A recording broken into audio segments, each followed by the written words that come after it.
paano maging safe ang ating mga messenger sa gustong mag-hack sa ating mga account. Alam niyo ba na may napakagandang feature sa ating messenger na kailangan mo lang itong i-turn on? Kasi ito po yung nagpapadala ng alert o kaya babala kapag may nag-send sa atin ng mga unsafe website or link. Ganito lang po gagawin natin para ma-turn on natin ito.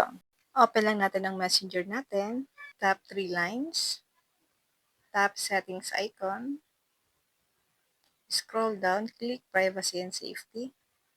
Click natin ang safe website browsing. Turn on warnings for potentially unsafe links. So, kailangan po natin ito guys, i-turn on.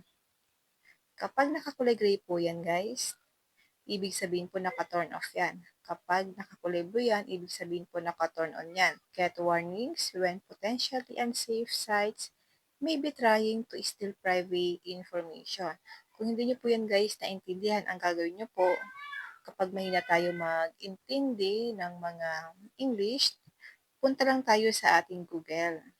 Tap natin ang Google, i-screenshot nyo po yung nakasulat doon. Tap natin tong camera.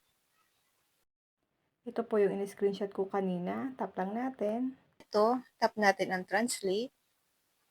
Kailangan po naka-English to Filipino siya para mas maiintindihan nyo po kung ano po ang ibig sabihin ng safe website browsing. Ayan guys, nakatagalog na yan. Kung hindi po kayo masyadong nakakaintindi ng English, pwede nyo po siya guys i-translate to Filipino. Ang sabi niya po dito, ligtas na pag-browse sa website, makakuha ng mga babala kapag maaaring sinusubukan ng mga site na maaaring hindi ligtas na magnakaw ng pribadong impormasyon. Ayan guys. So, kailangan po natin siya guys i-turn on kasi po para po maging ligtas ang ating mga messenger kung meron pong mga mag-hack sa ating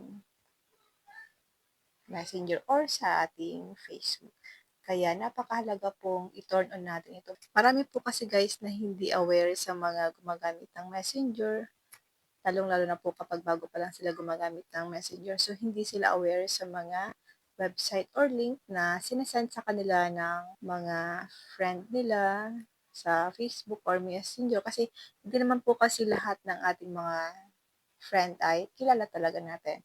Kaya maging aware tayo guys sa mga website or link na sinasend sa atin para po maiwasan na ma-hack ang ating mga Facebook. Isang paraan nito guys sa pag-turn on natin ng ating safe website browsing para maging ligtas po ang ating mga messenger sa mga nagpapadala sa ating mga website or link sa ating messenger account. So, kailangan mo lang po itong i-turn on para maging safe po ang ating mga messenger. Yun lang guys, sana po may natutunan kayo sa aking video. Kung hindi pa po kayo nakafollow sa aking Facebook page, pwede nyo po akong follow Positive Mind at sa aking YouTube channel, RK Willow, at sa aking bagong YouTube channel, Positive Mind, para updated kayo sa mga bago kong upload na video.